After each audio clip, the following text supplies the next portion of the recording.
Boa noite. Meu nome é Rafael Brandes Lourenço. Eu sou psiquiatra, psiquiatra do idoso e sou médico do sono.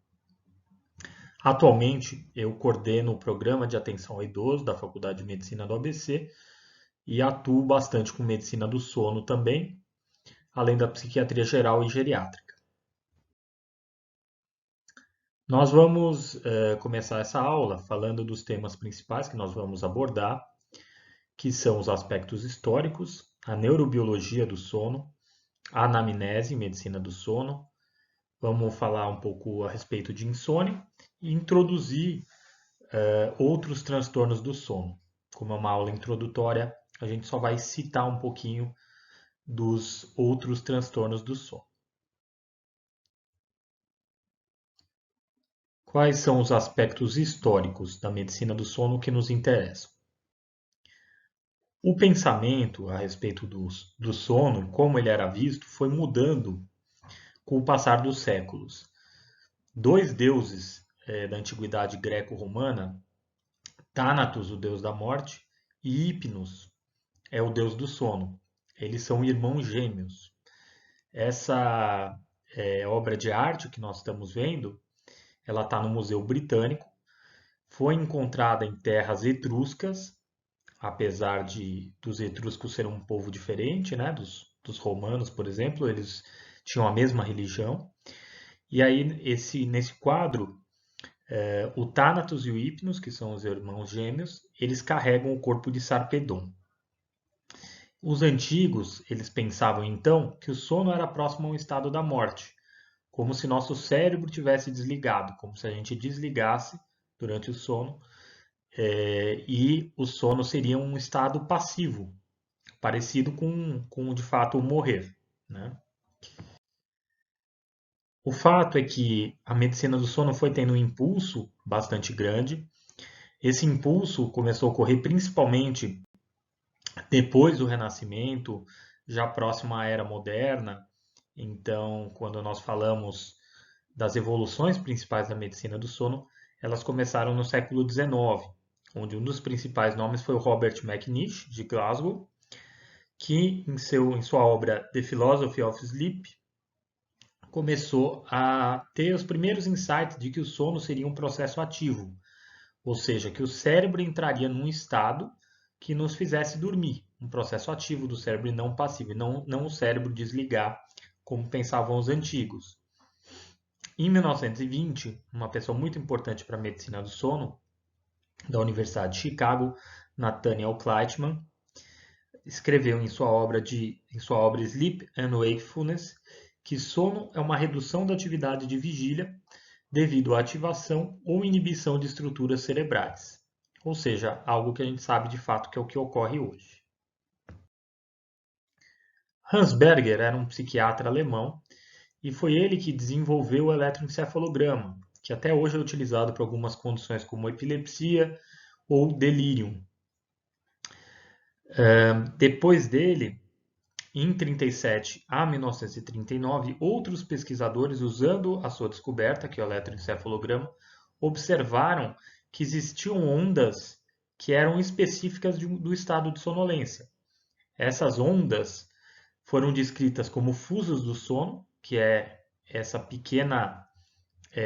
pequeno momento aqui de atividade rápida que a gente vê nessa figura azul à direita acima, juntamente com ondas que têm uma frequência mais lenta. Embaixo, nós estamos vendo ondas de alta amplitude, que é o que caracteriza geralmente a fase 3 do sono. Também, então, essas duas alterações elas são encontradas principalmente no sono. Outros pesquisadores importantes foram o Azerinsky e o Kleiman, que eram de Chicago.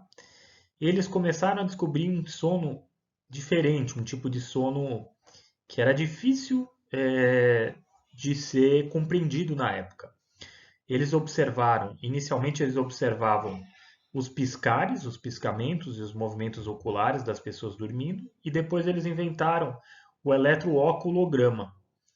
O eletrooculograma, ele demonstrava os movimentos oculares rápidos, parecido com o que faz o eletroencefalograma, a partir da diferença entre potenciais ali. Então, a diferença entre potenciais, então o que se encontrava de carga elétrica em uma região e outra região, eles começaram a notar as movimentações oculares e viram que a gente tinha um tipo de sono que contava com movimentos muito rápidos dos olhos. O que estava associado, eles aplicavam questionários para isso, e assim eles passaram a ver que esses movimentos oculares estavam muito associados com relatos de sonhos que os pacientes relatavam no dia seguinte, anotavam o que havia acontecido na noite anterior. Eles também observaram que a gente fazia ciclos de sono, em que nossos tipos de sono vão se alternando, em que a gente tem fases de sono mais superficial, sono mais profundo, sono REM, e de fato os ciclos duravam entre 1 hora e meia e 100 minutos mais ou menos. Uma outra pessoa bastante importante para a medicina do sono foi o Michel Jouvet, de Lyon, na França. Em 1953, curiosamente o mesmo ano da descoberta do eletroalcoolograma, o Jouvet observou que havia ausência de tônus muscular na fase REM do sono. E, por último, o Hewish e o Cat, de Maryland, em 68, perceberam que durante essa fase o cérebro estava ativo no sono REM, ou seja, a gente tinha períodos em que o eletroencefalograma estava mais rápido e também isso estava associado com uma desincronização das ondas do eletroencefalograma. Então, essas principais figuras, elas definiram o que hoje nós conhecemos como sono REM.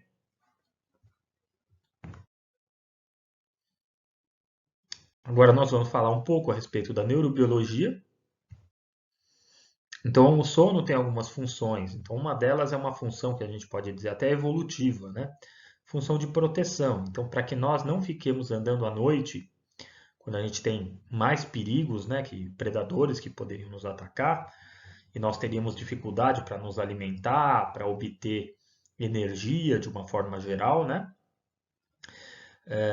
Fora frio, problemas que a gente poderia se expor, o sono existe em parte para nos proteger dessas questões. Então, é uma função evolutiva, parece do sono, e nisso por isso existe um controle circadiano em relação a isso, né? Nós temos a melatonina, que é o que avisa nosso corpo que chegou a hora de se deitar, de se recolher. Muitos animais têm melatonina e também isso está relacionado a essa função de proteção. Em segundo lugar, existe a função de conservação de energia. Apesar de à noite a gente construir uma série de enzimas, uma série de moléculas, durante a noite a gente tem uma redução do gasto energético basal. Então, no sono a gente tem um metabolismo reduzido, a gente economiza energia dormindo. Por isso que acontece muitas vezes de uma pessoa, quando está muito fraca, por exemplo, entrar num estado mais de sonolência. Além disso, tem a questão da plasticidade neuronal, que a gente pode comentar bastante a respeito da mielinização. Então, a gente sabe, por exemplo, que os bebês eles dormem muitas horas e eles têm bastante sono REM, né? E isso ocorre porque eles têm uma necessidade de mielinizar, de ligar partes do cérebro a partir da mielina.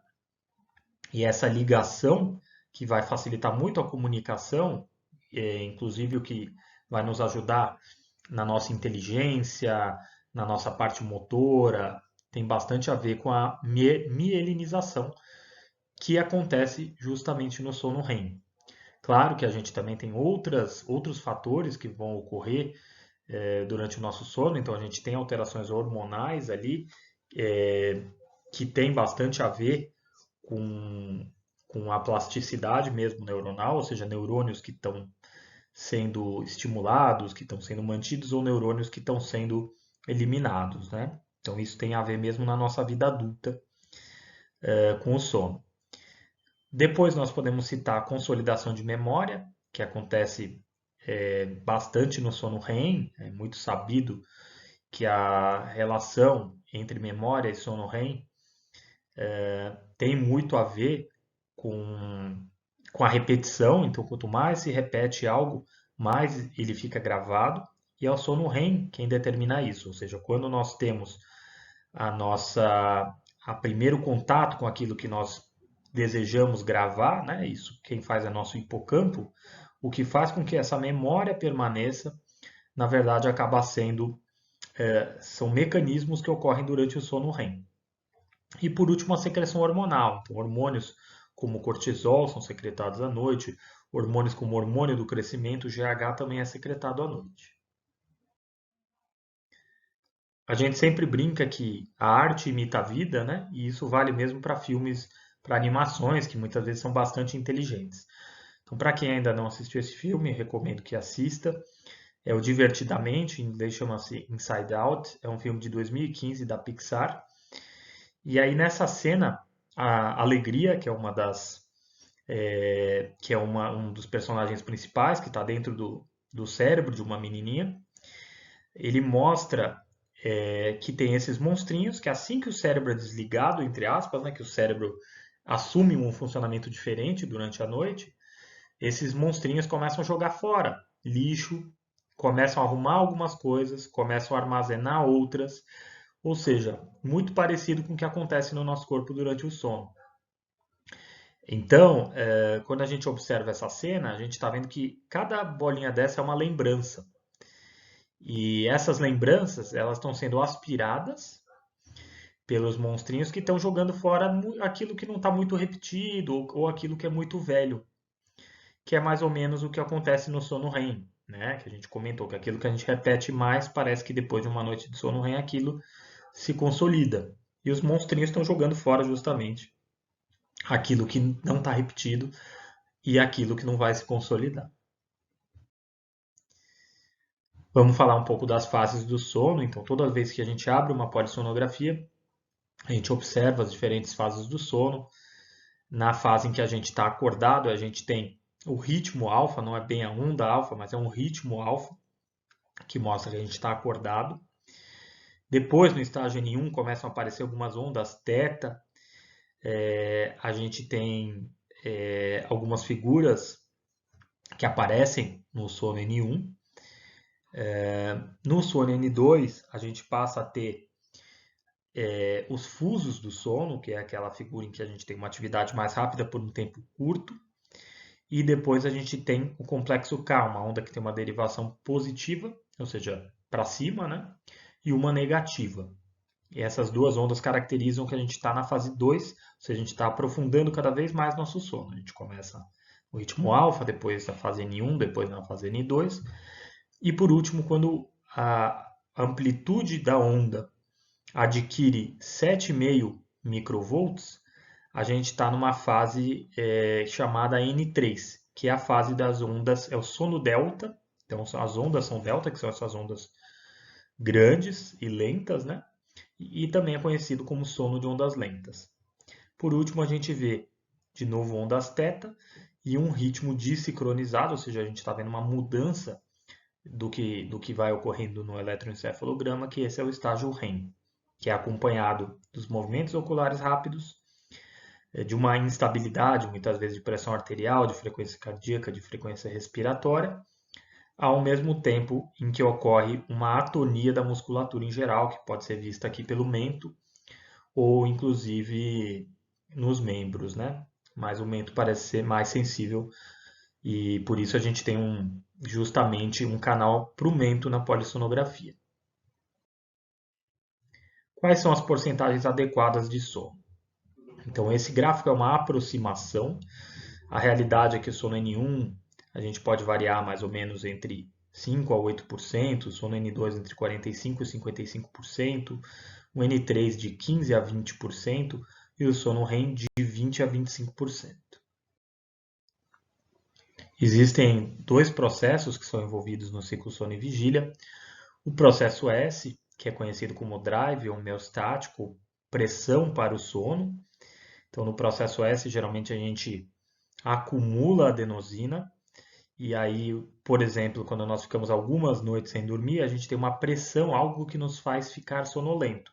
Essa pressão para o sono é o drive homeostático, que é principalmente regulado pela adenosina.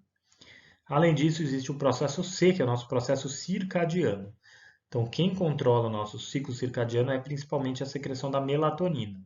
Então, a melatonina começa a ser secretada no pôr do sol, e aí por volta das 11 horas, 10 horas, entre 10 horas da noite, meia-noite, ela chega no seu pico, fazendo com que nós comportemos para o sono, ou seja, que nós sejamos impelidos para começar a dormir. Algumas estruturas, elas estão envolvidas no ciclo sono e vigília. São elas o núcleo supraquiasmático, o sistema límbico, as monoaminas, a hipocretina, a histamina. Esses neurotransmissores que eu mencionei são neurotransmissores de vigília, ou seja, a noradrenalina, a serotonina, a dopamina, a hipocretina e a histamina, todos eles são neurotransmissores que passam a estar em alto funcionamento, né, segundo o que as evidências nos mostram, de vigília. Quando nós entramos num processo de sono, existe uma mudança no funcionamento do cérebro. Essa mudança ela é mediada por uma estrutura que fica no hipotálamo. Então, a hipotálamo é uma área do cérebro extremamente importante que controla principalmente a nossa fome, né, os nossos hábitos de alimentação e também o sono. A gente sabe que a região principal do hipotálamo, que está relacionado com isso, é o núcleo pré-óptico ventrolateral, que é conhecido como VLPO.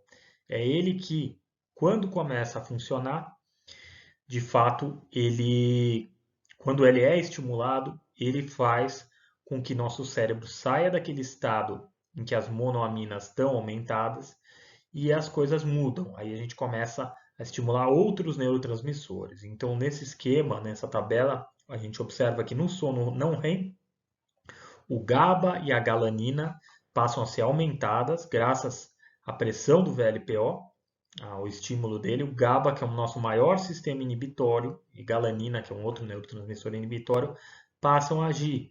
E aí a gente passa a ficar sonolento.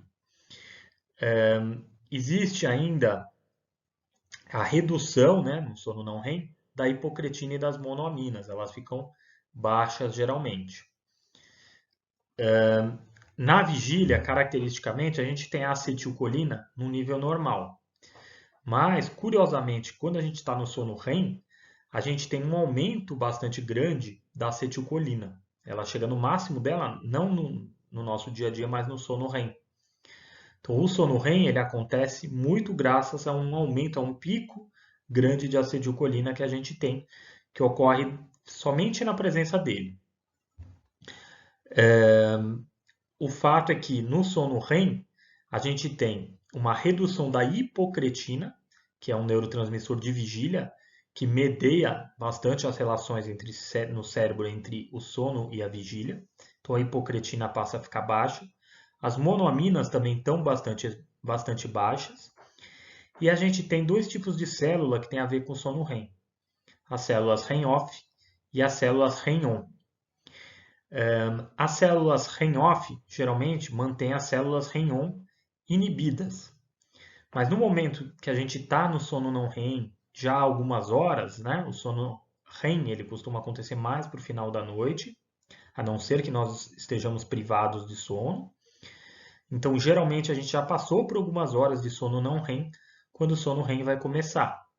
Então, nesse momento, geralmente as monoaminas já estão bem baixas, a hipocretina já está bem baixa, e as células REM-off passam a ser desligadas. E o que acaba ocorrendo é um estímulo das células REM-on, que são as células que vão fazer o sono REM funcionar, que são as células que vão secretar acetilcolina.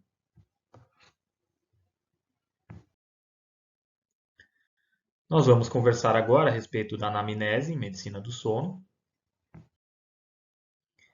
Então, algo que é importante a gente saber, toda vez que a gente vai perguntar se essa pessoa dorme o suficiente ou não, qual é o suficiente para ela, na verdade, né? A gente fala muito em 8 horas por noite, e 8 horas por noite para um adulto geralmente realmente é o normal. Mas a gente tem as variantes da normalidade, né? A gente tem pessoas que são dormidores longos, ou seja, que precisam de mais horas para se sentir bem. Nós temos pessoas que são dormidores curtos, ou seja, com poucas horas se sentem bem, né? A gente tem vários exemplos de pessoas que falam isso. Um outro dia eu vi uma entrevista do Mário Sérgio Cortella, por exemplo, que comentou, falou, olha, eu acordo 4 horas da manhã, ou 4:30 da manhã, me sentindo descansado. Então ele dorme entre 6 horas e 6 horas e meia. Dorme das 10 mais ou menos às 4 ou 4:30 da manhã. Mas a gente observa que o sono varia muito por faixa etária, né? Ou seja, um recém-nascido dorme em média entre 14 e 17 horas. Os bebês entre 12 e 16. As crianças entre 11 e 14. Os pré-escolares entre 10 e 13. Os escolares entre 9 e 11. Os adolescentes entre 8 e 10. Os adultos jovens entre 7 e 9. Os adultos também, né? A gente vê que pode ser 6 para alguns, pode ser 10 horas para outros. Os idosos entre 7 e 8 horas, mas 9 horas pode ser normal para um idoso, e de 5 a 6 horas também pode ser normal. Ou seja, a gente vê que a gente tem o ideal, né? Na verdade a média, né? O recomendado, mas pode ser apropriado às vezes 2 horas ou 1 hora a mais, principalmente quando a gente está falando ali de adultos e adolescentes. Na idade escolar para baixo, a gente vê que até às vezes 2 horas a mais pode ser normal ou 2 horas a menos, né? Sobre a anamnese, então a gente sempre começa a anamnese, como toda anamnese na medicina, sobre queixa e duração. Então, qual é a queixa dessa pessoa? Por que que ela veio até aqui? Qual o problema dela, né? É dificuldade para iniciar o sono? É dificuldade para manter o sono? É sonolência? É uma má qualidade de sono? É uma inversão, às vezes, circadiana, então onde a pessoa está dormindo de dia e à noite fica acordada? É sonambulismo? É sonolência excessiva em ataques de sono? Síndrome das pernas inquietas? Bruxismo? Então tem uma série de queixas que são possíveis. A duração também muitas vezes é recente, outras vezes a gente está frente a quadros crônicos, né? E a gente começa a nossa anamnese perguntando a respeito de faixa etária e gênero. Então, quantos anos essa pessoa tem? A gente viu a variação que existe de sono de acordo com a faixa etária. O gênero, a gente sabe que é mais comum mulheres terem problemas de sono em relação aos homens. E quanto à faixa etária, a gente sabe que idosos muitas vezes têm mais problemas de sono do que adultos. O tempo de sono e o tempo de cama são coisas bastante importantes, até porque pessoas que ficam na cama sem dormir, isso parece afetar bastante a qualidade do sono e a sensação subjetiva de ter dormido ou não. O uso de despertador é algo que a gente tem que perguntar. É uma pessoa que dorme livremente? Ah, eu acordo a hora que eu acordar, eu não tenho muito horário para levantar e não uso despertador. Ou não, eu uso despertador, eu acordo sempre muito cedo, mas agora eu acordo muito cansado, por exemplo. Esse sono se consolida bem, a pessoa tem despertares, tem hiperalerta, tem sonolência diurna, tem cochilos. Existe a presença de sintomas diurnos, então eles são fadiga, irritabilidade, alterações cognitivas, ou seja, na memória, na atenção, nas tarefas que a pessoa executa durante o dia. A pessoa tem sofrido acidentes ou está com risco aumentado para acidentes, a gente sabe que a sonolência aumenta o risco de acidentes automotivos. Se a pessoa apresenta queda de energia e rendimento, existe comorbidade clínica ou uso de medicações que estão associadas ao quadro atual. Mesmo que o paciente não veja associação, sempre é importante a gente observar quais são os medicamentos que estão associados. Atividades noturnas e diurnas. Então, é uma pessoa que durante a madrugada gosta de fazer coisas, gosta de fazer atividades, usa cafeína, usa estimulantes em geral. Então, hoje em dia a gente sabe que existem pré-treinos, então pessoas que tomam, né, cafeína em alta dose, 800 miligramas de cafeína ou mais para fazer atividade física.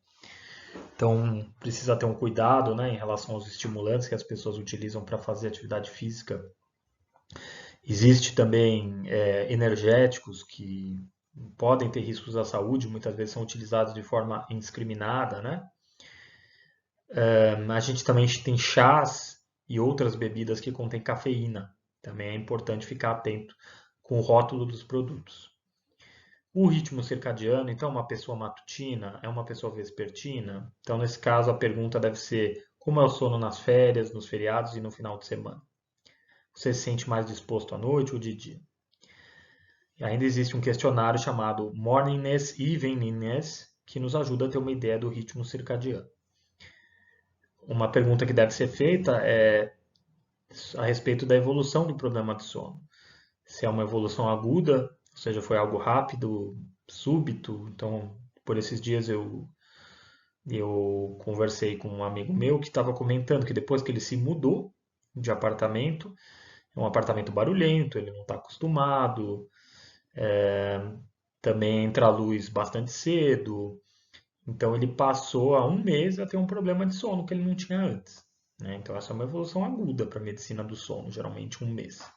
Claro que mais aguda, que existe ainda mais aguda do que isso, né? É algo que aconteceu há poucas semanas ou às vezes há alguns dias, mas existe sempre a chance de melhorar.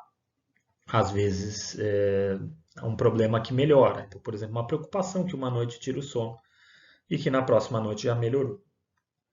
Roncos, mal-estar nas pernas, bruxismo, atividades anormais durante o sono. Então, sonambulismo é um exemplo de atividade anormal. Uma outra é chutar, bater, socar durante o sono. Então, atuar, né, encenar o sonho que se está tendo. É um outro exemplo de atividade anormal durante o sono. Sintomas ansiosos e transtornos do humor. Então, a pessoa está passando por um transtorno de ansiedade, é uma pessoa que está extremamente acelerada, preocupada em relação ao futuro, inquieta, ansiosa, angustiada.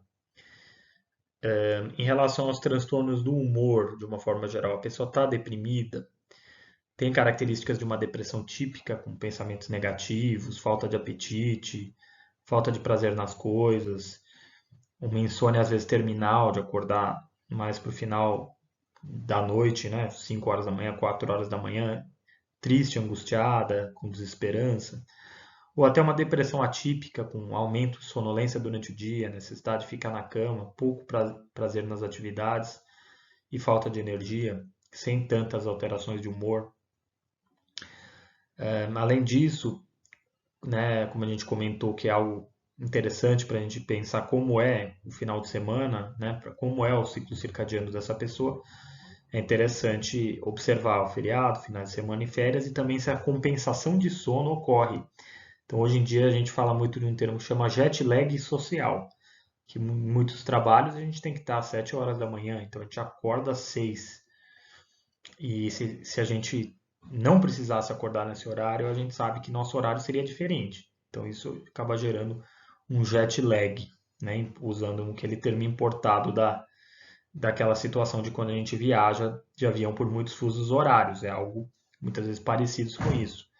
E é até adequado utilizar esse nome porque às vezes a gente sai do final de semana em que a gente acordava 9 horas da manhã, 10 da manhã para voltar a acordar às 6. Então parece às vezes um jet lag, igual você ter ido para algum país, andado alguns fusos horários de 2, 3 horas e retornar. A atividade física é algo importante, ela pode te deixar mais acelerado depois de fazê-la e atrapalhar o sono. Então, o ideal é fazer de manhã ou à tarde, mas nas últimas 3 horas, próxima hora de dormir, é interessante não praticar atividade física. Tem alguns pacientes que depois da atividade física ficam cansados e sonolentos, mas a maioria parece ficar melhor, mais acordada e mais disposta depois da atividade física. Por fim, a dieta, antes de dormir, uma refeição leve é bastante válida, às vezes ajuda até a provocar o sono, que não vale a pena é uma dieta mais pesada, né, rica em gorduras ou com uma alta quantidade de carboidratos, o que pode acabar levando de fato a pessoa a ficar empachada e com dificuldade para poder pegar no sono. Por último, se a pessoa se expõe à luz, Então, o ideal é que a gente se exponha a luzes pela manhã, para que à noite nós consigamos dormir adequadamente. Se a gente se expor muito à luz, no período da tarde, na noite, às vezes isso pode nos atrapalhar a dormir. E tem muitas pessoas que não se expõem quase nada à luz, principalmente agora em tempos de pandemia, o que pode atrapalhar de fato a sincronia, uma boa sincronia do nosso ritmo circadiano. Como eu comentei, é essencial a gente observar quais medicamentos a pessoa faz uso, mesmo que ela não ache que isso esteja associado com a insônia. Então a gente pode citar alguns estimulantes, como o metilfenidato, a lisdextroanfetamina, que é utilizada aqui no Brasil para TDAH, para transtorno de compulsão alimentar. Tem muitas delas que têm uma liberação prolongada, então o metilfenidato mesmo tem várias formulações que são de liberação prolongada, e a lisdextroanfetamina também geralmente tem uma liberação mais prolongada. Além disso, existe a atomoxetina, que nós não temos no Brasil. Algumas xantinas nos tiram o sono. Cafeína, teofilina. Temos que tomar cuidado com alguns analgésicos, que eles têm uma quantidade de cafeína. Quando eles são tomados várias vezes ao dia, eles podem afetar o sono. A gente vê alguns idosos que têm esse problema. Entre as medicações anticolinesterásicas existe a donepezila, que é conhecida como... aqui no Brasil tem algumas marcas. A gente sabe que a incidência de insônia pode aumentar com a donepezila, é um remédio que muitas vezes é passado à noite, até pelo seu aumento do sono REM, né, que como a acetilcolina controla o sono REM, esses remédios elevam a acetilcolina, se pensava que muitas vezes eles pudessem ser benéficos se usados à noite. E não é bem assim, na verdade a gente vê que alguns deles, essa correlação foi encontrada principalmente com a donepezila, em que se observou que a incidência de insônia aumenta de 2 a 14% quando se usa a donepezila próximo ao horário de dormir. Então, o ideal realmente é tomar de manhã, pela manhã. Os beta-bloqueadores, os estudos apontam para que o metoprolol e o propranolol influenciam o sono negativamente, enquanto o atenolol parece ter um risco menor em causar alterações. O etanol é uma outra substância, né, que está presente em todas as bebidas alcoólicas. Ela, em geral, faz a pessoa dormir com mais facilidade, mais rapidamente, a latência para o sono é menor, mas ela pode fragmentar o sono. Alguns remédios para dislipidemias, como a atorvastatina, parecem alterar o sono, enquanto a simvastatina não. Quanto aos antidepressivos, aos inibidores da recaptação de serotonina, como fluoxetina, sertralina, paroxetina, citalopram e escitalopram, parecem atrapalhar o sono, por isso eles devem ser dados pela manhã. Mesmo a paroxetina, que ela muitas vezes é mais sedativa, ou até mesmo a fluvoxamina, a gente evita dar à noite por causa desses efeitos que podem ocorrer. A nortriptilina é um antidepressivo extremamente noradrenérgico, ou seja, lembrem que noradrenalina é um neurotransmissor da vigília, então a nortriptilina pode atrapalhar se for dada à noite, também a gente prefere dar pela manhã. Já a amitriptilina, pelo contrário, ela pode ajudar por ser mais sedativa. Nós ainda temos a bupropiona, a venlafaxina e a duloxetina. Todas podem estar associadas a uma piora de sono. A bupropiona, principalmente as formulações de liberação prolongada. E a mirtazapina já ajuda, já pode ajudar quando a gente fala de antidepressivos que agem, né, em mais de um neurotransmissor. Então, duais, como a venlafaxina e a duloxetina, e a bupropiona, que já age na noradrenalina e na dopamina. O enalapril, como antihipertensivo, parece estar associado a pesadelos. Já outros, como o próprio captopril, já não parecem não estar associados nem a pesadelo nem a insônia, como o enalapril está. Então a gente vai comentar a respeito de alguns transtornos do sono, a gente vai falar um pouquinho mais sobre os transtornos de insônia.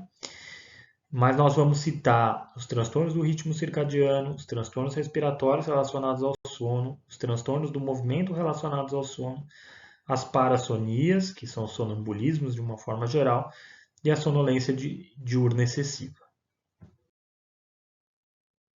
Então, nós vamos começar pela insônia. Então, o critério A de insônia é queixa de insatisfação com a quantidade ou qualidade do sono associada a um ou mais dos seguintes sintomas: dificuldade em iniciar o sono, dificuldade em manter o sono, caracterizada por despertares frequentes ou problemas para voltar a dormir após acordar. O terceiro item é despertar pela manhã cedo, com incapacidade de voltar a dormir. A queixa de sono é acompanhada por prejuízo significativo no funcionamento social, ocupacional, laboral ou acadêmico. A dificuldade tem que ocorrer no mínimo 3 vezes por semana. E para a gente falar numa insônia crônica, numa insônia persistente, a dificuldade para dormir tem que ocorrer no mínimo 3 meses. Sendo que a dificuldade para dormir ocorre a despeito da oportunidade adequada para dormir. Ou seja, a gente precisa lembrar bastante que a nossa oportunidade precisa ser boa. Então, se você dorme numa cama ruim, com várias pessoas no quarto, temperatura alta, lençóis de má qualidade, barulho, calor, de fato, você não está tendo a melhor oportunidade para dormir. E às vezes a gente não pode dizer plenamente que você tem uma insônia, a não ser que você saindo de lá, indo para um bom ambiente para tentar dormir, você de fato não consiga. Algumas condições clínicas comórbidas, então a gente sempre pode especificar, de acordo com o DSM-5, se existe algum distúrbio psiquiátrico associado, se existe alguma doença clínica associada, se existe outro distúrbio do sono associado. A duração pode ser episódica, ou seja, de 1 a 3 meses, persistente, ou seja, maior do que 3 meses, ou recorrente, ou seja, a pessoa já teve um episódio que durou, vamos supor, 1, 2 meses, e aí passam uns 2, 3 meses e ele volta a ter um segundo episódio. Então, nesse caso, seria uma insônia recorrente. Existem alguns subtipos de insônia, segundo a terceira classificação internacional da medicina do sono, que são a insônia primária, que é aquela que existe desde que a pessoa se conhece por gente, elas dizem. Então, desde muito cedo, a pessoa às vezes tem dificuldades desde a infância ou desde a adolescência, e isso vem até hoje. A insônia psicofisiológica, que tem a ver muito com uma questão de um despertar autonômico, de uma dificuldade para iniciar o sono, porque a pessoa se sente muito desperta ali naquele momento. Então, ela está ou ansiosa, ou estressada, ou extremamente preocupada. Todos os pensamentos do dia vão na cabeça naquele momento. E aí ele tem um tratamento mais específico, a insônia psicofisiológica, que é destravar um pouco esses gatilhos e a pessoa tentar passar por um estado de relaxamento ou até resolver problemas ali naquela hora de dormir para poder melhorar. Existe ainda a insônia paradoxal, que antes era conhecida como uma má percepção do sono. Na insônia paradoxal, o paciente tem a impressão de que ele dormiu, de que ele não dormiu, mas na verdade ele estava dormindo. Então a família fala, doutora, ela fala que não dorme, mas dorme o dia inteiro, ou dorme a noite inteira. A gente observa que ela está sempre dormindo. Aí acorda e fala, não dormi nada. A gente filma a pessoa dormindo e ela não acredita. Então, na insônia paradoxal, até mesmo na polissonografia, quando a polissonografia é realizada, muitas vezes a gente vê que a pessoa faz todas as fases do sono, tem um tempo adequado de sono, mas ela anota no questionário pós-exame, no dia seguinte, que ela não dormiu nada, que ela não pregou o olho. Então, é um quadro bastante curioso. A gente também trata com a terapia cognitivo-comportamental do sono e utiliza muitas vezes medicação e outras vezes, quando não é necessário, a gente orienta. Principalmente quando a pessoa não se sente cansada durante o dia. Ela tem a impressão que não dormiu, mas ela está descansada. Por último, a má higiene do sono, que são aquelas insônias que são caracterizadas por uma higiene muito mal feita do sono. Ou seja, os horários para a pessoa dormir e acordar às vezes são irregulares, usa álcool, come muito na hora de dormir, não tem horários, usa cafeína, faz atividade física em horário inadequado, dorme em qualquer lugar, compensa demais o sono no final de semana e depois fica com insônia durante a semana, entre outros exemplos. A polissonografia, uma pergunta que sempre me fazem, Precisa fazer polissonografia em todos os pacientes que têm problemas de sono? Não, principalmente no diagnóstico de insônia, a polissonografia não está indicada como rotina. Então, existem algumas indicações para polissonografia, que são afastar outros distúrbios do sono associados. Então, existe uma suspeita de apneia do sono, por exemplo, existe uma suspeita de que essa pessoa tenha movimentos de perna, de bruxismo, de sonambulismo. Nos casos de sonambulismo, a gente até pede para fazer uma polissonografia com vídeo. Quando o diagnóstico inicial é incerto, então você não tem certeza se essa pessoa tem de fato uma insônia, será que ela tem outro diagnóstico, uma má percepção do sono? Então muitas vezes a polissonografia pode ajudar nesse caso, né? A própria insônia paradoxal é uma indicação de polissonografia. Falha do tratamento, então você trata como insônia, mas a pessoa não tem melhorado dessa insônia. Será que tem algo a mais? Então nesse caso vale a pena a polissonografia. Ou uma insônia que você não está conseguindo entender exatamente qual a etiologia. Você pode ter várias causas possíveis para ela, ou é uma insônia que de fato você não tem certeza do diagnóstico. O diagnóstico geralmente a gente faz a partir de um diário de sono, ou o diário de sono a gente anota o horário que a pessoa deita, levanta, se acordou durante a noite, se dormiu de dia, se fez exercício, se tomou café, entre outras coisas. Então a gente tem um retrato fiel do sono, todos os dias o paciente anota, né? E o diagnóstico também pode ser clínico, ou seja, a pessoa nos conta exatamente o que se passa com ela, há quanto tempo, qual é o problema que vem ocorrendo, e a partir disso a gente, com uma história típica de insônia, a gente trata. Então agora nós vamos mencionar um pouco o tratamento de insônia. Então, existem algumas medidas de higiene do sono que são indicadas para tratamento da insônia. Então, executar atividades diurnas e reduzir hábitos noturnos é algo bastante importante. Realizar atividade física de 3 a 5 vezes por semana longe do horário de dormir, lembrando que o mínimo de atividade física benéfica é de 150 minutos por semana, ou seja, 30 minutos se a pessoa fizer de segunda a sexta-feira. A pessoa deve se expor adequadamente à luz do sol, então tomar um solzinho de manhã, pelo menos uns 30 minutos. O ideal é um sol cedinho, onde você não precisa usar o protetor solar. Evitar telas à noite. Então, lembrando que as telas têm luz azul, que acabam atrapalhando a secreção da melatonina. Além disso, elas têm ondas eletromagnéticas que podem nos deixar estressados, ansiosos e inquietos. Então, muitas horas de tela faz mal e telas à noite não devem ser utilizadas, além do fato de que nos deixa mais ativos, né? Acaba sendo uma forma de realizar alguma atividade à noite, ficar no celular fazendo alguma atividade mais que nos exija algum esforço mental. Então, à noite é hora de desacelerar. Ter um ritual para dormir, porque nosso corpo começa a entender que está chegando o momento de dormir. Então, todo dia fazer tudo igualzinho. 10 horas da noite, liga uma música relaxante, toma um banho, escova o dente, faz um leve alongamento, come alguma coisa,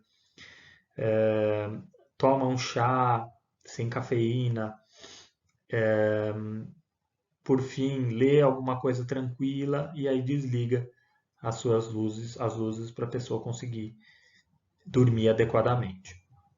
Então, ter esse ritual todo dia faz parte dessa ritmicidade que nos ajuda a ter uma qualidade melhor de sono. Usar o despertador é algo bastante interessante, então tem pessoas que acordam sem despertador e assim a gente perde um pouco o controle. É importante usar um despertador para manter um controle. Ambiente, temperatura e conforto são adequados para o sono. Então a gente sabe que a insônia aparece mesmo que a gente tenha condições adequadas, mas nós termos condições adequadas nos ajuda também a ter uma qualidade boa de sono. Usar camas apenas para dormir e atividade sexual. Cochilar de dia no máximo 30 minutos. Suprimir ou reduzir cafeína e estimulantes. Evitar um grande consumo de alimentos e líquidos à noite. Evitar bebidas alcoólicas antes de dormir e ter uma rotina relaxante. Então a gente sabe que tem coisas que aumentam a qualidade do sono, massagem, música, meditação, algum aroma. Então, por exemplo, o óleo de lavanda, a gente sabe que tem evidências que ajudam a relaxar e dormir, por exemplo. O tratamento cognitivo com o portal da insônia, ele modifica hábitos inadequados, ele tem como objetivo também reduzir o despertar autonômico e cognitivo. Ele se propõe a realizar uma reestruturação cognitiva. Então, muitos pacientes pensam que não vão conseguir dormir de forma alguma, que aquela noite está perdida, que o problema de dormir está presente se ele não tomar o remédio muito rapidamente, o sono pode ser perdido. Então, uma preocupação muito intensa no sono, e aí desarmar essa percepção errada a respeito do sono é algo que ajuda a reduzir a ansiedade e melhorar os hábitos de sono dos pacientes. Orientações psicoeducacionais são importantes, que é parecido com o que nós estamos conversando aqui, ou seja, quando nós estamos falando como é o sono, o que nós precisamos fazer para o sono ser induzido, o que acontece no cérebro para que a gente durma, o que está relacionado com isso fisiopatologicamente. Então, as orientações psicoeducacionais, elas incluem, claro, dicas para a pessoa dormir melhor, mas um pouco sobre informações sobre o sono em geral. Controle de estímulos é algo bastante interessante, ou seja, evitar de usar celular, evitar de ficar usando a cama. Então, tem pessoas que fazem tudo na cama, comem na cama, trabalham na cama, sendo que é o ideal você fazer isso num cômodo e não na sua cama. Usar a cama somente para atividade sexual e para dormir. Restringir o tempo da cama aumenta a eficiência de sono, que a eficiência de sono a gente calcula o tempo de sono sobre o tempo de cama. Então, se a pessoa acorda e depois fica mais 2, 3 horas na cama para tentar dormir mais meia hora, o ideal é a gente tirar o tempo de cama, a gente diminuir o tempo de cama, claro que nós fazemos isso devagar, e isso vai ajudar a pessoa a dormir melhor. Além disso, tem técnicas de relaxamento, alguns das coisas eu mencionei. Então, a gente tem desde uma atividade como alongamento, massagem, aromoterapia, sons relaxantes, até algumas táticas como pensar em lugares relaxantes, lugares gostosos, lugares naturais. Então você mesmo começa a imaginar esses lugares e isso também pode relaxar.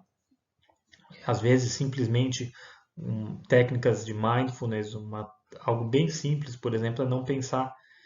Para não pensar em nada é tentar pensar em partes do corpo. Então, fechar os olhos, pensar no couro cabeludo, depois na testa, no nariz, na nuca, nas orelhas, na bochecha, na mandíbula, no queixo, no pescoço, nos ombros, no peito, nos braços, no tórax, no abdômen, na virilha, nas pernas, nos pés, nos joelhos e assim vai.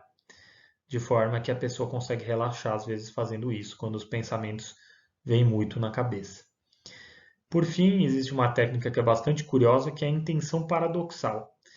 Então a pessoa às vezes fica, eu quero dormir, e fica se virando, se virando, se virando, se virando, sempre com esse pensamento. E o ideal é a gente tentar pensar, às vezes, o contrário, pensar, eu não vou dormir. Pronto, não vou dormir e acabou. Então, quando a pessoa pensa que não vai dormir, ela para com isso de ficar, eu vou dormir, eu preciso dormir, eu não consigo dormir. Então, se ela logo fala, eu não vou dormir, e pronto, às vezes ela relaxa e dorme finalmente.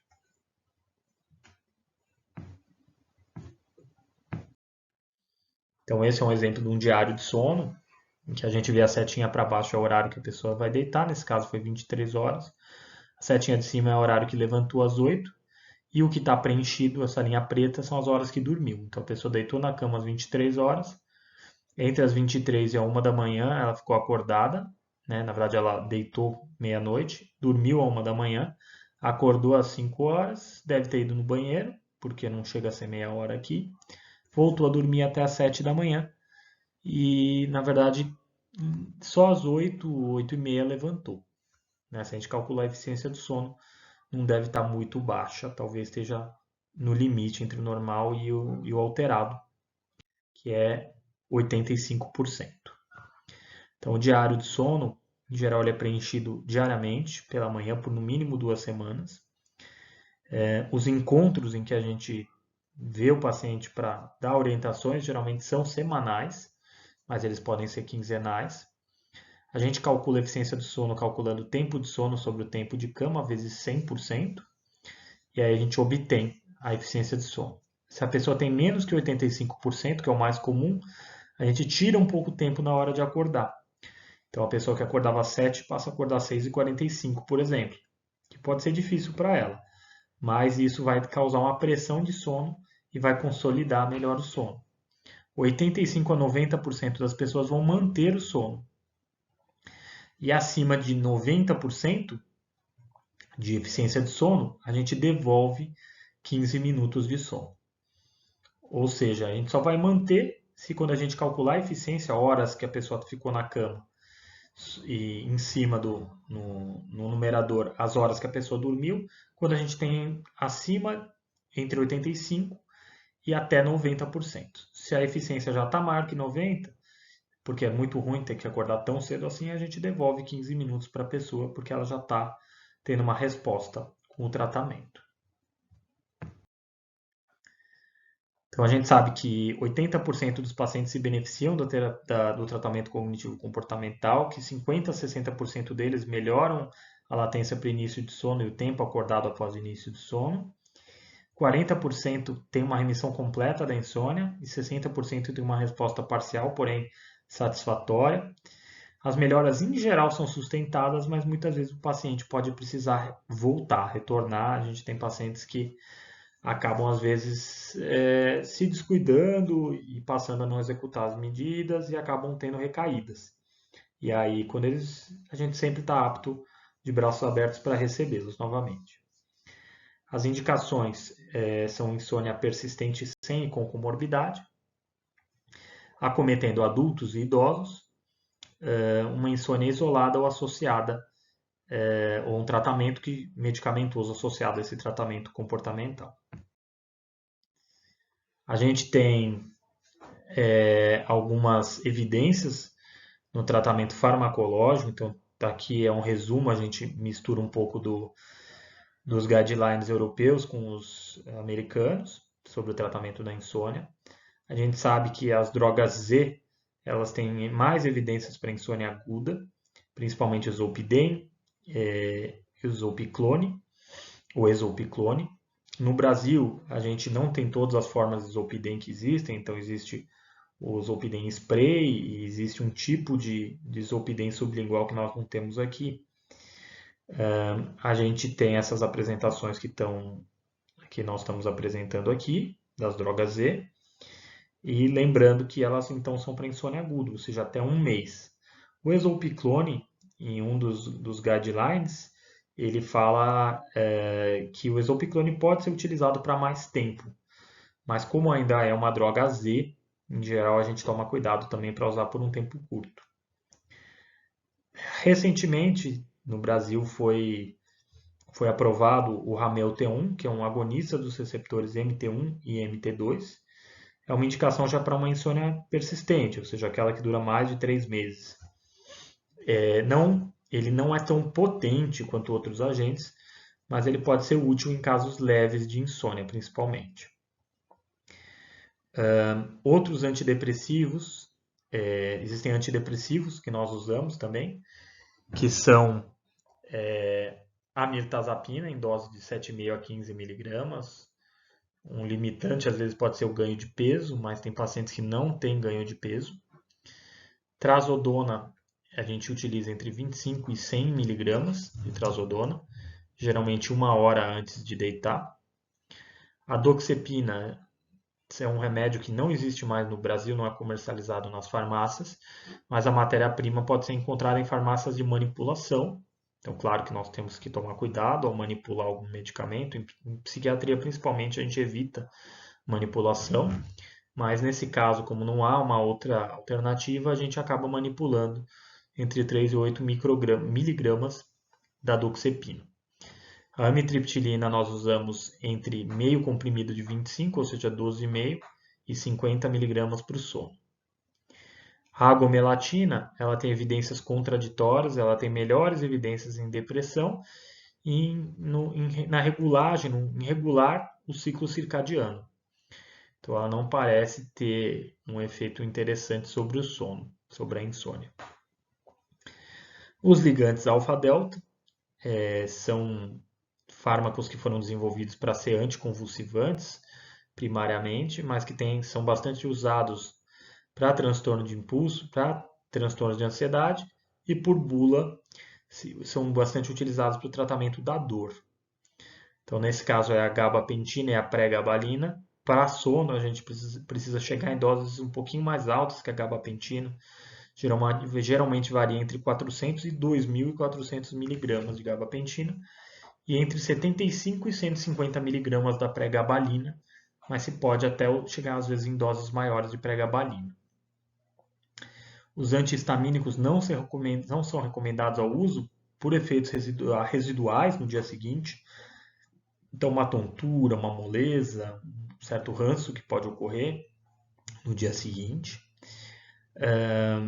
Os antipsicóticos só se usam geralmente quando há uma comorbidade psiquiátrica. Então, por exemplo, a quetiapina, uma dose de meio comprimido de 25 até 50 miligramas, em alguns casos pode chegar a 100 miligramas, mas sempre quando há algo que te autoriza a usar a quetiapina, por exemplo, transtorno afetivo bipolar, uma depressão mais complicada, ou outro transtorno psiquiátrico em que já haja indicação da quetiapina. No Brasil nós ainda não temos, mas parecem ser excelentes remédios, os antagonistas da hipocretina, dos receptores HCT1 e HCT2. Vocês devem lembrar que a hipocretina é um dos neurotransmissores relacionados ao sono, né? Principalmente à vigília, então ela nos mantém em vigília. E quando a hipocretina é desligada, quando ela é antagonizada, seus receptores, a gente acaba tendo sono e parece ser uma boa opção que nós ainda não temos no Brasil. Os benzodiazepínicos, o ideal seria o uso de benzodiazepínicos de meia-vida curta. A gente evita benzodiazepínicos porque eles podem trazer riscos à saúde. Hoje em dia a gente sabe disso. Existe risco de dependência, existe risco de tolerância. E então a gente sempre deve pensar no risco-benefício. Fora do Brasil se usa os benzodiazepínicos de meia-vida curta, que a gente não tem aqui. É o triazolam e o temazepam. O único que nós temos de meia-vida curta no Brasil é o midazolam, que não pode ser usado de forma alguma, porque ele tem um altíssimo risco de dependência. O midazolam ele é usado para sedação, quando a gente vai realizar algum exame como uma endoscopia, por exemplo. Porém, a gente sabe que hoje em dia as drogas Z podem ser tão complicadas quanto os benzodiazepínicos. Então, a Agência de Vigilância Francesa, que equivale à nossa Anvisa, ou a Food and Drug Administration dos Estados Unidos, encontrou um grupo de usuários errados de droga Z com alto consumo, então às vezes chegando a 20 comprimidos, 40, 60, 80 por dia, por um motivo euforizante. Então, porque se sente bem, porque se sente alegre, com certo prazer, né? Ou seja, os problemas principalmente com o Zolpidem foram aumentando progressivamente, porque ele parece ter uma meia-vida menor, talvez tenha até mais efeito euforizante. Então, na França, aumentou bastante nos últimos 10 anos as questões com o Zolpidem, e agora a tendência é um controle tão rígido quanto com benzodiazepínicos, o que não chegou aqui no Brasil ainda, mas que nós deveríamos já implantar. Outros problemas que nós achávamos que eram mais comuns com os benzodiazepínicos têm aparecido também com as drogas Z. Por exemplo, a incidência de queda em idosos com o Zolpidem e outras drogas Z é alto.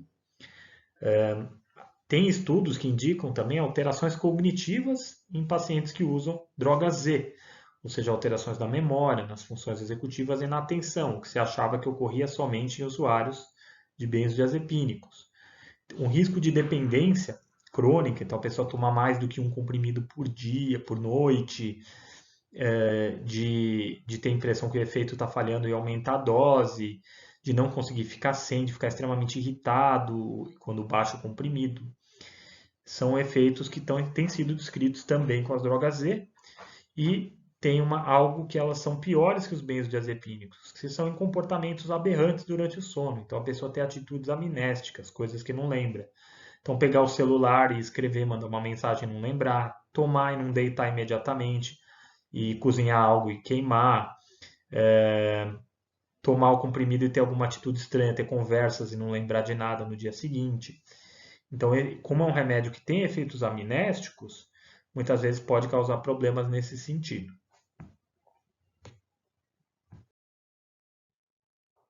Então, nós vamos falar agora dos transtornos do ritmo circadiano, já iniciando a fase que a gente vai falar um pouquinho sobre cada transtorno do sono.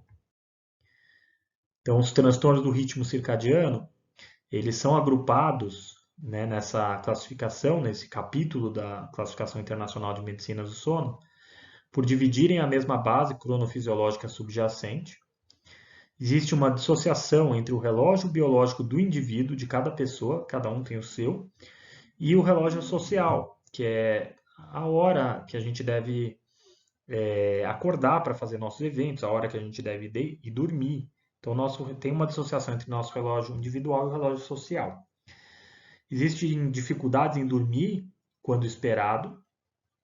Sono e vigília têm ocorrência inadequada, muitas vezes. E insônia ou sonolência diurna podem ocorrer por causa dessas dificuldades. Então, tem fatores endógenos e exógenos que estão relacionados com o ritmo circadiano. Então, alguns deles, por exemplo, quando a pessoa é vespertina ou matutina, a gente tem fatores endógenos. Nisso, quando uma pessoa é mais vespertina e tem dificuldades, a gente chama isso de transtorno de atraso de fase. Quando a pessoa é matutina e tem dificuldades, a gente chama isso de transtorno de avanço de fase. Já fatores endógenos é, por exemplo, o trabalho de turno, aquela pessoa que trabalha durante a noite, um dia, outro dia ela não trabalha à noite, então ela faz um esquema, às vezes, de 12 por 36 horas, como é comum na enfermagem, por exemplo, ou um médico que dá plantão à noite alguns dias por semana, outros não. Então, os trabalhadores de turno eles sofrem bastante. Jet lag é uma outra causa em que o paciente sofre bastante, entre outros. Então, nós estamos acompanhando aqui que num atraso ou avanço de fase circadiana, geralmente para todos nós, o que indica nosso novo dia é a temperatura corporal mínima. Então, quando nossa temperatura corporal chega no mínimo, é que a gente começa um novo dia. O que a gente observa? A gente observa que numa pessoa que tem um avanço de fase, ou seja, aquela que normalmente é um matutino, que está tendo dificuldades, em vez da temperatura corporal mínima acontecer 4 da manhã, ela acontece por volta da meia-noite. Enquanto numa pessoa mais vespertina, que quando tem sintomas que atrapalham, tem um atraso de fase, em vez da temperatura corporal mínima acontecer 4 horas da manhã, ela passa a acontecer lá pelas 8 horas da manhã.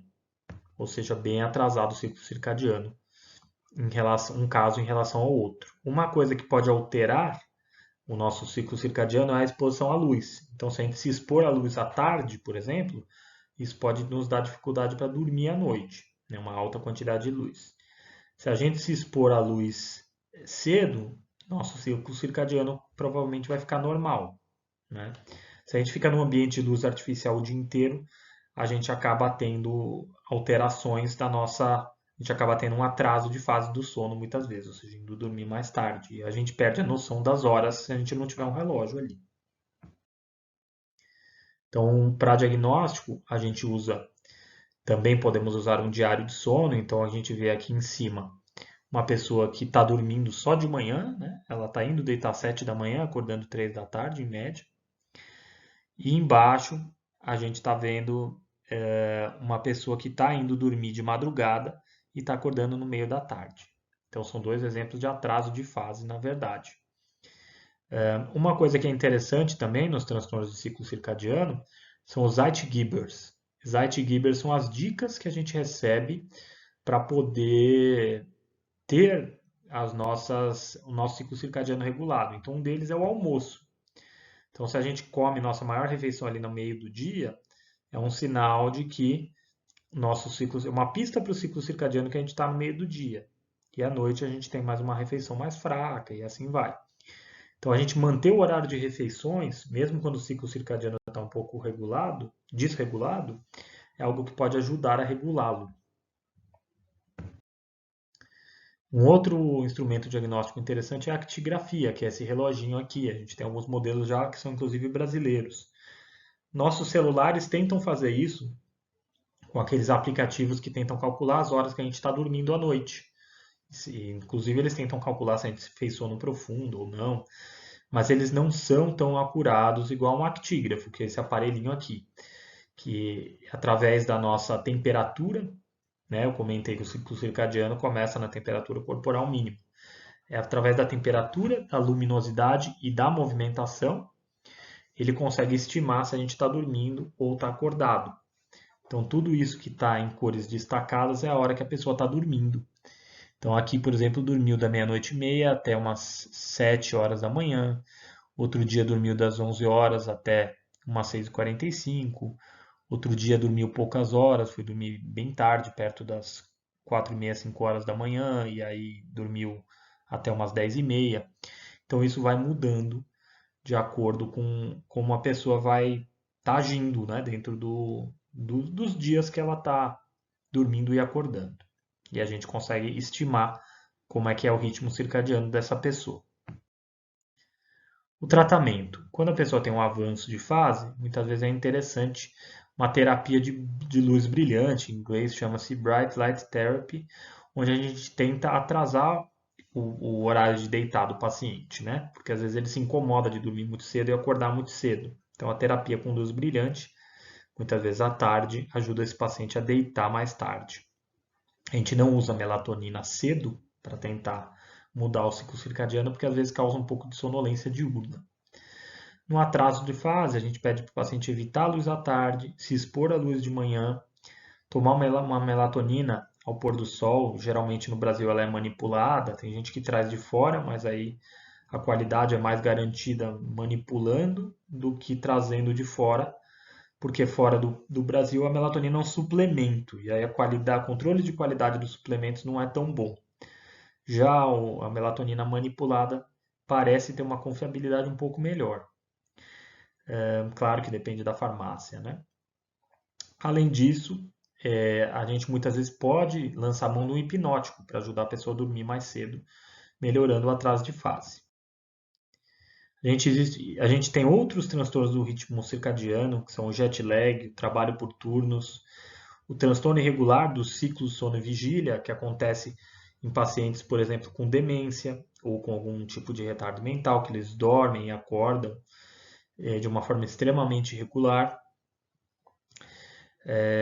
Existe também o padrão não 24 horas, que acontece em pessoas cegas.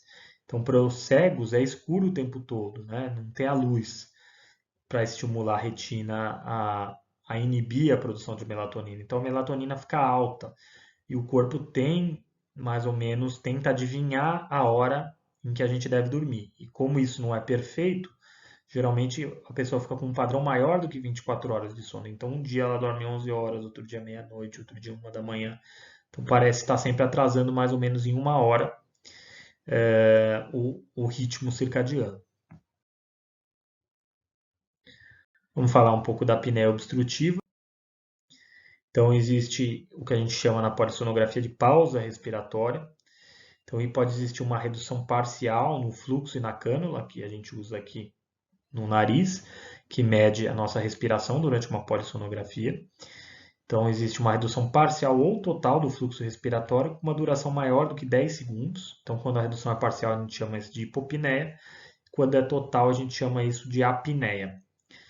Ela pode causar fragmentação do sono, ou seja, depois de cada episódio acaba tendo um despertar.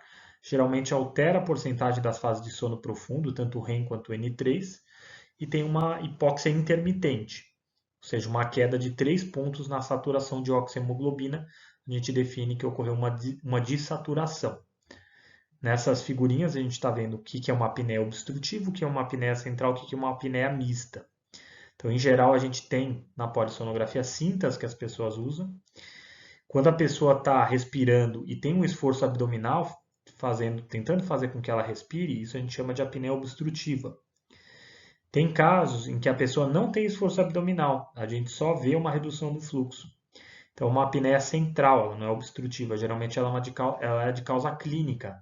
Ela não tem a ver com essa obstrução na garganta, como mostra a figura aqui. E a mista, ela começa geralmente de uma forma e ela muda depois para outra. Então, existe uma alternância. Ela geralmente começa como obstrutiva e depois se torna. Ela começa como central e depois se torna obstrutiva, muitas vezes. E aí nessa figura a gente vê um colabamento aqui das estruturas da garganta levando à apneia obstrutiva. Aqui é uma foto retirada de uma polissonografia no Instituto de Psiquiatria, Faculdade de Medicina da USP, onde a gente vê períodos de apneias obstrutivas, com despertares, que estão marcados aqui em cima, e com desaturações. Então, geralmente é isso. A gente tem primeiro uma apneia, depois a gente tem um despertar. E geralmente a saturação ocorre um pouquinho depois das apneias.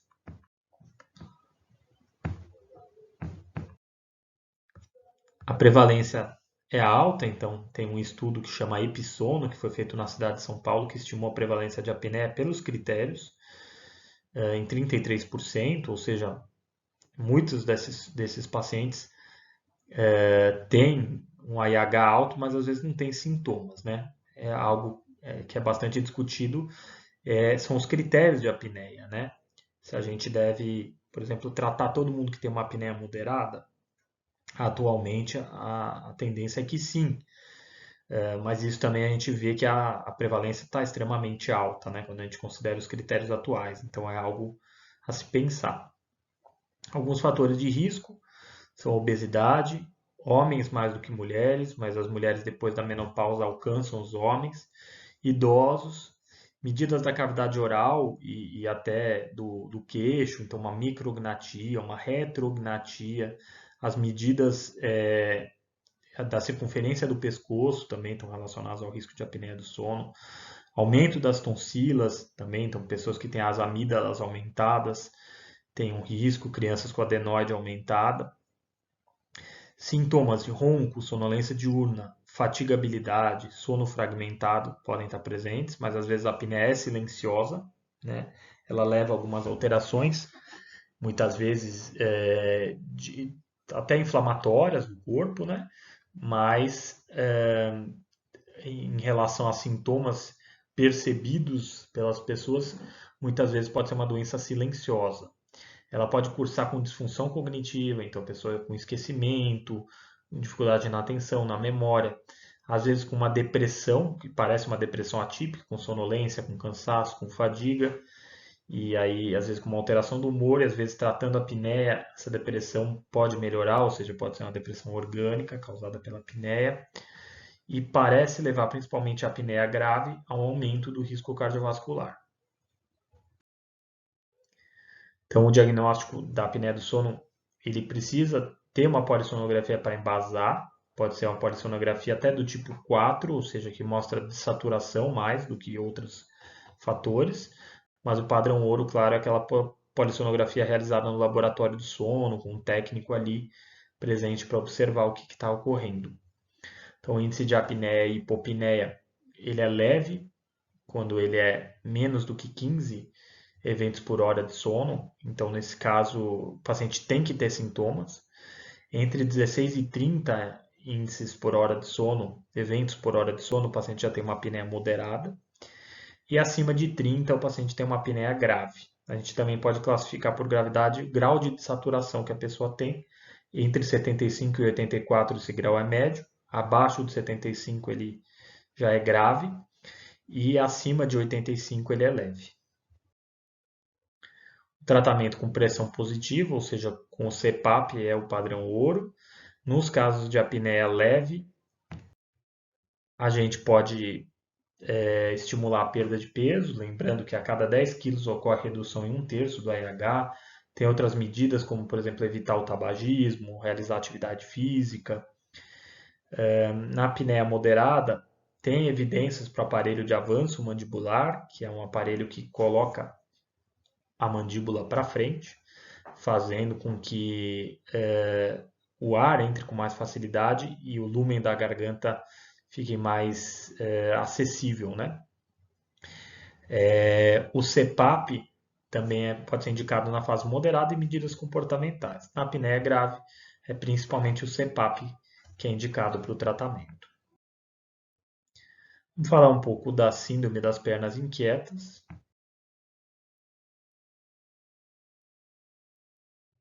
Os critérios diagnósticos são essencialmente clínicos na síndrome das pernas inquietas.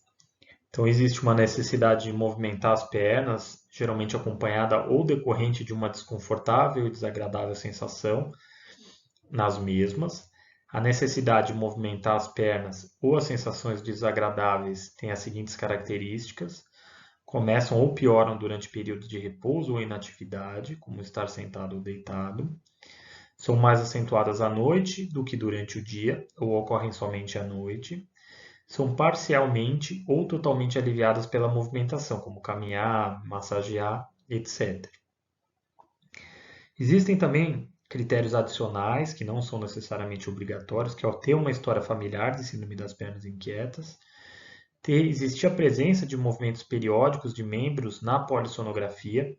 Então, geralmente na polissonografia a gente pode ver se existem movimentos periódicos durante o sono. Na vigília, geralmente eles não são marcados, mas muitas vezes a pessoa que laudou coloca uma observação falando a respeito disso. E uma resposta terapêutica positiva à terapia dopaminérgica. Existem formas primárias, ou seja, que começam antes dos 45 anos, tem início precoce, a evolução costuma ser mais lenta. Quando o início é tardio, a evolução geralmente é mais rápida. Existem formas secundárias da apneia do sono, então relacionadas à gestação, à insuficiência renal, à carência de ferro, a neuropatias, a doação de sangue e ao uso de medicações. O início é tardio e sem associação familiar nas formas secundárias e geralmente tem melhora com a resolução da condição associada. Então, muitas vezes isso está relacionado a uma ferritina baixa, uma ferritina abaixo de 50. Então, nesse caso, é importante dosar a ferritina e repor o ferro. Algumas indicações universais: evitar a privação de sono, evitar cafeína, tabaco, álcool e melatonina, tomar cuidado com antidepressivos, antihistamínicos, antieméticos. Exercícios físicos são essenciais, indicado para todos os pacientes com síndrome das pernas inquietas, e repor o ferro quando a ferritina é menor do que 50. O tratamento farmacológico da síndrome das pernas inquietas ocorre com pramipexol, de 0,125 a 1 mg, a rotigotina de 4 a 6 mg, a gabapentina de 1.200 a 2.400 mg, a pregabalina entre 150 e 300 mg e a levodopa e benzarazida. Atualmente o que se usa é só essa forma BD de 100/25 mg, que deve ser usada somente quando o paciente tem sintomas muito raramente, uma vez por mês ou uma vez a cada 2, 3 meses, mas que o atrapalha muito. Aí nesse caso ele pode lançar mão dessa levodopa benzarazida BD, que age bastante rápido e alivia os sintomas. Casos refratários podem ser tratados com a metadona, que é um opioide, por isso que fica nos guidelines, ela está sempre por último, em que a gente deve usar de 5 a 10 miligramas.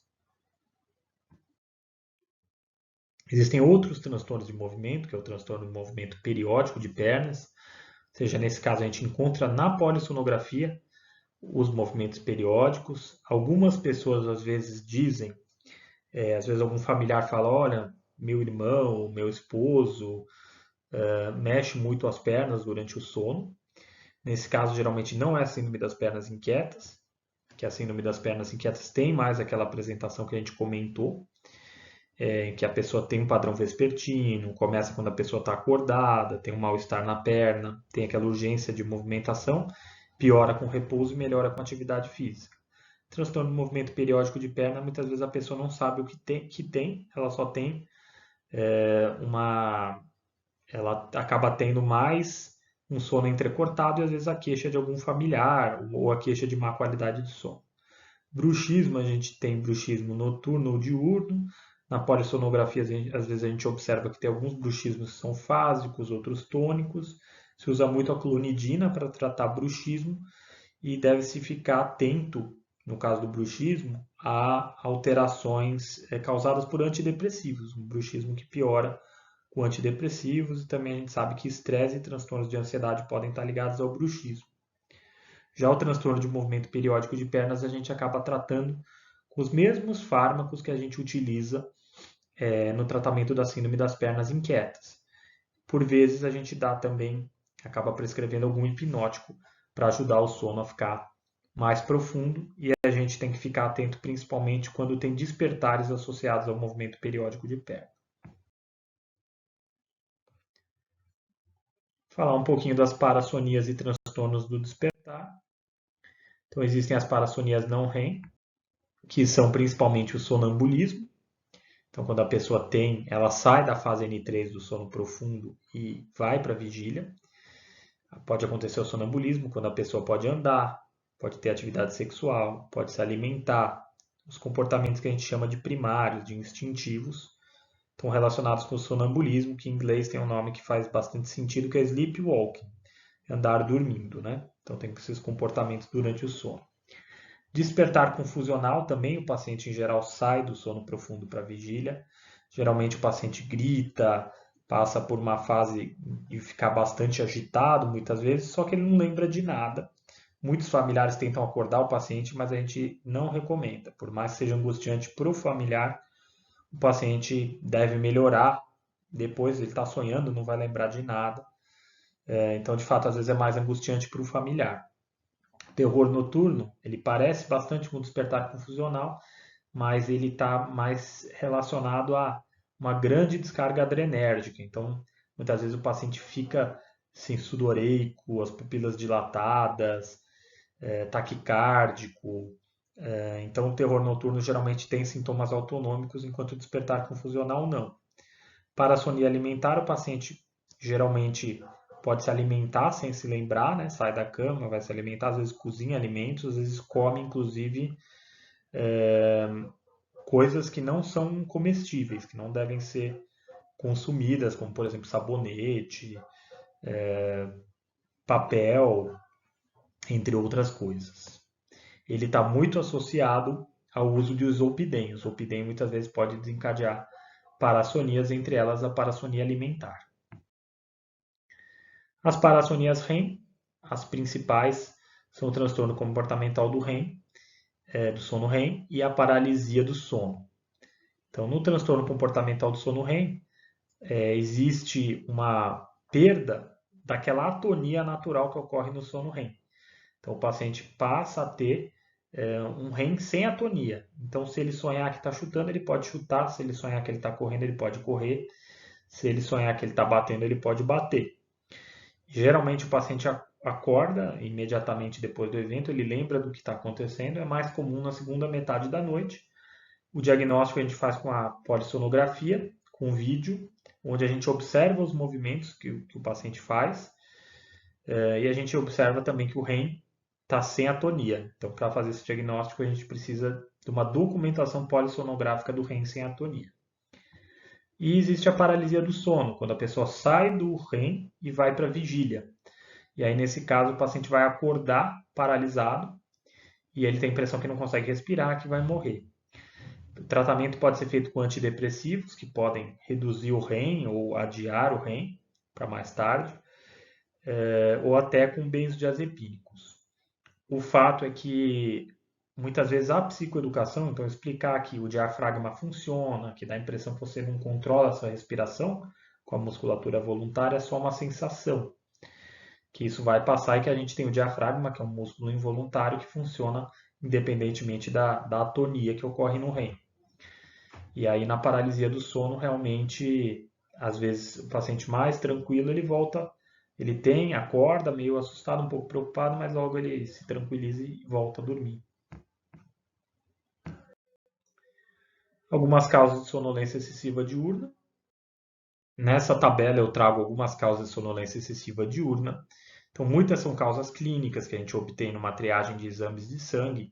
Então, por exemplo, insuficiência renal, insuficiência hepática, anemia e neoplasias, quadros confusionais ligados a doenças clínicas, doenças endocrinológicas, como, por exemplo, o hipotireoidismo, privação de sono é a maior causa de sonolência diurna, então a pessoa dormir menos do que ela precisa, uso de substâncias psicoativas, transtornos mentais psiquiátricos, como a depressão atípica, transtorno afetivo bipolar, medicamentos, transtornos neurológicos, transtornos cognitivos, como Alzheimer, por exemplo, e outras demências, transtornos do movimento, como Parkinson, demência por corpúsculos de Levy, doenças cardíacas ou pneumológicas, a síndrome pós-Covid.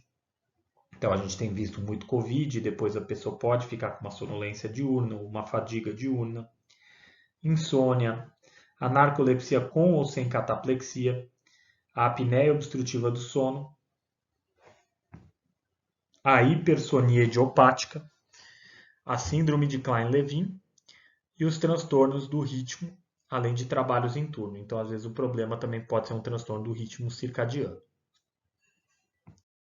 Essa escala é a escala conhecida como escala de Epworth, que ela mede a chance que o paciente tem de cochilar.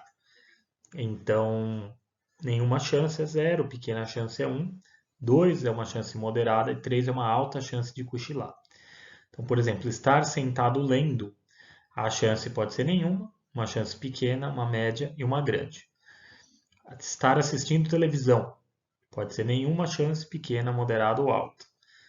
Tá com uma chance de cochilar em lugar público, que já é um pouquinho mais grave, né? Geralmente, lugar público já tem mais barulho, tem pessoas, tem uma circulação. Como passageiro de metrô, ônibus, também é algo que, né, embora esteja em movimento, geralmente já tem um risco um pouco maior de sonolência. Se deitar à tarde, quando as circunstâncias permitem. Dormir sentado e conversando com alguém. Então, o fato de estar sentado, claro que ajuda, mas dormir conversando já também indica uma certa gravidade. Dormir sentado depois do almoço. Então, também há uma chance maior de cochilar depois do almoço. E no trânsito, então dirigindo, né, geralmente. Esse é um dos testes que se usa, inclusive quando a pessoa vai renovar a carteira de motorista, pode ser utilizada a escala de Epworth para observar a sonolência diurna. E nessas questões de trânsito, também, né, estar dirigindo, que é uma atividade em que a gente está concentrado, ativo, está com uma sonolência nessa situação específica, também indica uma certa gravidade, a mesma coisa do que estar conversando ou de estarmos em algum lugar público. Então, o corte é maior que 11 geralmente, mas varia. Alguns estudos usam 10, outros 12. Existe um teste que muitas vezes é utilizado, que é o teste múltiplo das latências de sono, que consiste de 4 a 5 registros polissonográficos de 20 minutos, realizados durante o dia e obtidos em intervalo de 2 horas, geralmente depois de uma polissonografia noturna.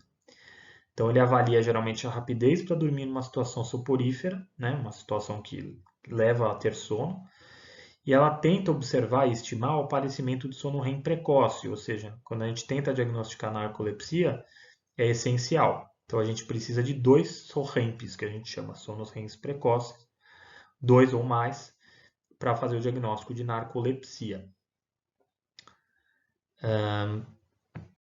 Então a gente encerra por aqui.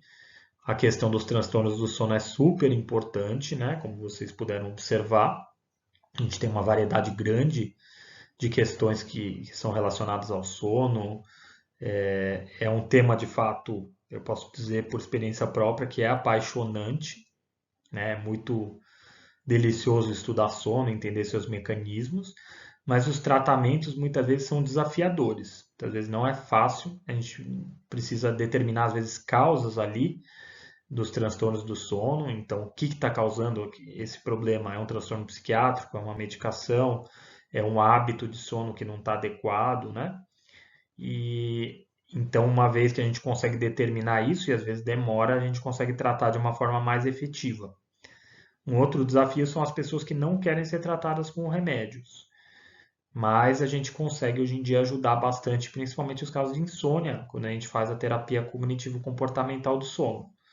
Aí, nesse caso, a gente acaba prescindindo dos remédios e usando mais o tratamento comportamental do sono. Quanto ao restante dos transtornos, aí basta um diagnóstico acurado para a gente medicar adequadamente ou para a gente tentar resolver a causa primária que está levando ao transtorno do sono. Uma vez feito o diagnóstico, a gente vai fazendo o seguimento. Eu estou à disposição para dúvidas, questões e qualquer problema, esse é meu e-mail. Um grande abraço.